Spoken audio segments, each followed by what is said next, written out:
جب دوسری رکعت کے لیے کھڑے ہو گئے ہیں، اب ایک رکعت پوری ہو چکی ہے، دوسری رکعت کو شروع کرنا ہے، تو یہاں پہ ثنا پڑھنا یعنی سبحانک اللہم پڑھنے کی ضرورت نہیں ہے، صرف بسم اللہ پڑھ کے سورۃ الفاتحہ سے قراءت شروع کر لی جائے گی۔ سورۃ فاتحہ پوری کرنے کے بعد آگے کوئی سورت اور ملائی جائے گی، اور پھر پہلے رکوع کی طرح اللہ اکبر کہتے ہوئے ہاتھ کو اٹھا کر رکوع میں جائیں گے۔ اطمینان کے ساتھ پہلا رکوع کرنے کے بعد پھر سمیع اللہ لمن حمدہ کہہ کے کھڑے ہوں گے، اور پھر قومہ پورا کرنے کے بعد پہلا سجدہ، سجدے کے بعد پہلے ہی سجدوں کی طرح پھر دو سجدوں کے درمیان بیٹھنا، پھر دوسرا سجدہ کرنا ہے۔ یہاں آ کے انسان کی 2 رکعتیں پوری ہو جاتی ہیں۔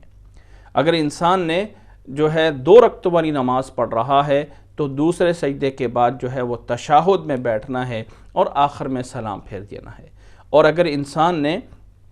4 رکعتیں پوری کرنی ہے تو پھر پہلے تشہد میں انسان التحیات والی دعا پڑھنے کے بعد جو ہے وہ کھڑا ہو سکتا ہے۔ یہ جو پہلا تشہد ہے،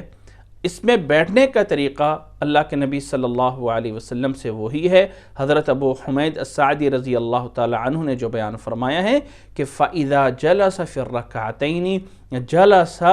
عَلَى رِجْلِهِ الْيُسْرَى وَنَصَبَ الْيُمْنَى، کہ اللہ کے نبی صلی اللہ علیہ وسلم جب تشہد اس میں درمیان والے تشہد میں بیٹھتے تھے تو اپنے بائیں پاؤں کو بچھا کر اس کے اوپر بیٹھتے تھے اور دائیں پاؤں کو ساتھ جو ہے وہ کھڑا کرتے تھے۔ یہ ہے اللہ کے نبی صلی اللہ علیہ وسلم کے درمیان والے تشہد میں بیٹھنے کا طریقہ۔ اور اسی طرح جب انسان نے بیٹھنا ہے پاؤں پہ تو جو اپنے ہاتھ ہیں یہ انسان اپنے رانوں پہ بھی رکھ سکتا ہے اور تھوڑا سا آگے کر کے اپنے گھٹنوں پر بھی رکھ سکتا ہے، دونوں طرح جائز ہے۔ حضرت وائل بن حجر رضی اللہ تعالیٰ عنہ کی روایت میں دونوں رانوں کا ذکر ہے کہ دایاں ہاتھ اپنی دائیں ران پہ اور بایاں ہاتھ اپنی بائیں ران پہ رکھتے تھے، اور حضرت عبداللہ بن زبیر رضی اللہ تعالیٰ عنہ کی روایت میں آگے گھٹنوں پر ہاتھ رکھنے کا ذکر موجود ہے کہ اللہ کے نبی صلی اللہ علیہ وسلم اذا جلس فی الثنتین او فی الاربع یضم یدیہ علی رکبتیہ ثم اشار باصبعہ۔ امام نسائی رحمہ اللہ نے اس روایت کو 1160 نمبر پہ بیان فرمایا ہے۔ اور اس بیٹھنے میں یہ بھی ذہن میں رکھیں، اللہ کے نبی صلی اللہ علیہ وسلم سے یہ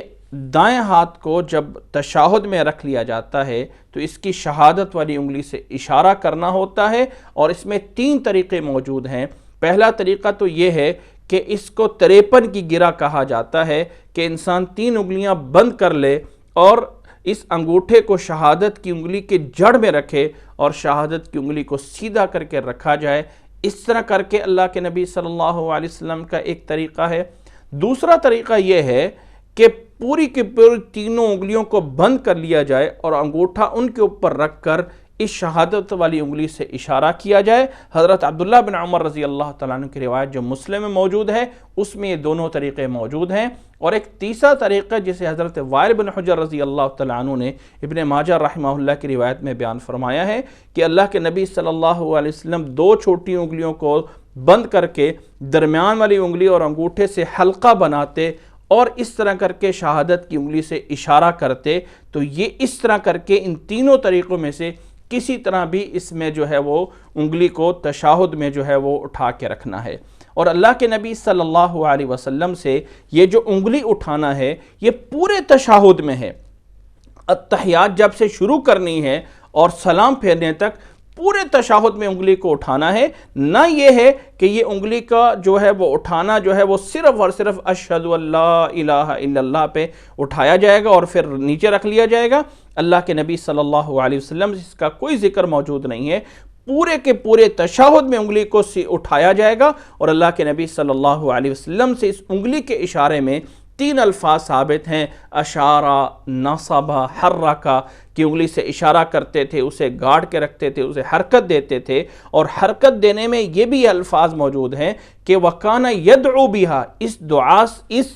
انگلی سے دعا کرتے تھے، یعنی حرکت دے کے تھوڑا تھوڑا جو انسان منہ سے بول رہا ہے اس کے مطابق انگلی کو جو ہلایا جاتا تھا، یہ تھوڑی سی حرکت اس میں دی جاتی ہے، نہ یہ کس انگلی کو زور زور سے جو ہے وہ ہلایا جائے۔ اللہ کے نبی صلی اللہ علیہ وسلم سے نصبہ کے بھی الفاظ موجود ہیں، تو پورے تشہد میں انگلی کو سیدھا قبلے کی طرف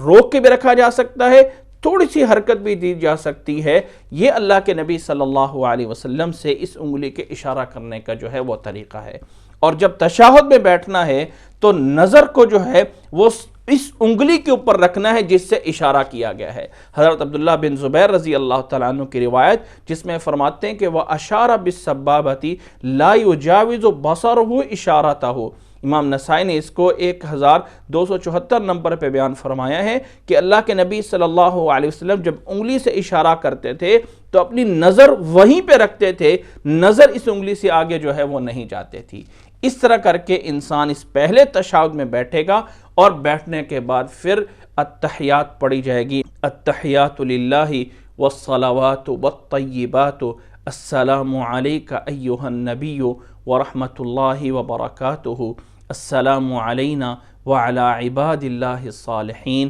اشہد ان لا الہ الا اللہ واشہد ان محمدا عبدہ ورسولہ۔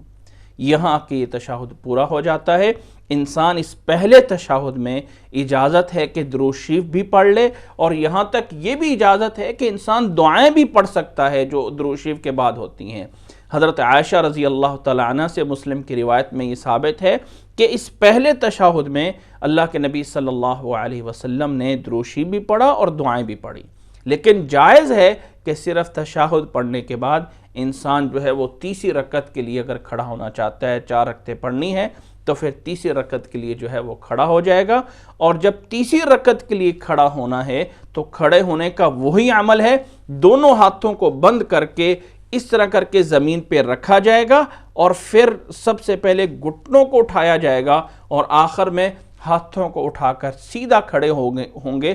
جب سیدھے کھڑے ہو گئے ہیں تیسری رکعت کے لیے تو یہاں پر بھی اسی طرح ہاتھوں کو اٹھانا ہے، کندھوں کے برابر یا کانوں کے برابر۔ حضرت عبداللہ بن عمر رضی اللہ تعالیٰ عنہ کی روایت جو پیچھے گزری ہے اس میں یہ بھی الفاظ موجود ہیں کہ کان اذا قام من الرکعتین رفع یدیہ ایضا،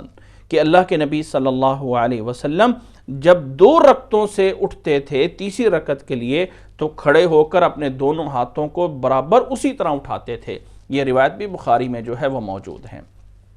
جب دوسری رکعت کے لیے کھڑے ہو گئے ہیں تو اب دوسری رکعت میں کھڑے ہو کر رفع دین کرنے کے بعد وہ تمام کچھ کیا جائے گا جو پہلی رکعتوں میں کیا ہے۔ بسم اللہ پڑھ کے سورہ فاتحہ کو پڑھا جائے گا۔ اب یہاں پر سورہ فاتحہ کے بعد جو ایک سورت ملائی جاتی ہے، تیسری رکعت میں چوتھی رکعت میں اگر اس سورت کو ملا لیا جائے تو جائز ہے، اور اگر صرف سورہ فاتحہ پہ جو ہے وہ اکتفا کیا جائے، صرف سورہ فاتحہ پڑھ کے ہی رکوع میں چلے جائیں تو دونوں طرح جائز ہے، سورت ملائی بھی جا سکتی ہے اور سورت نہیں بھی ملائی جا سکتی ہے۔ ملا لیا جائے گا تو ایکسٹرا ثواب ملے گا، نہیں ملایا جائے گا تو اس پہ جو ہے وہ کوئی گناہ نہیں ہوگا۔ یہ عمل برابر ہے خواہ کوئی فرض نماز ہے یا کوئی نفل نماز ہے۔ اس طرح کر کے جب ہم تیسری رکعت کو پورا کر لیں گے تو تیسری رکعت کے سجدے کرنے کے بعد جلسہ استراحت کرنے کے بعد سیدھا چوتھی رکعت کے لیے کھڑے ہوں گے، اور چوتھی رکعت کو بھی تیسری رکعت ہی کی طرح پورا کرنے کے بعد پھر 2 سجدوں کے بعد آخر میں جا کے آخری تشہد میں جا کے بیٹھیں گے۔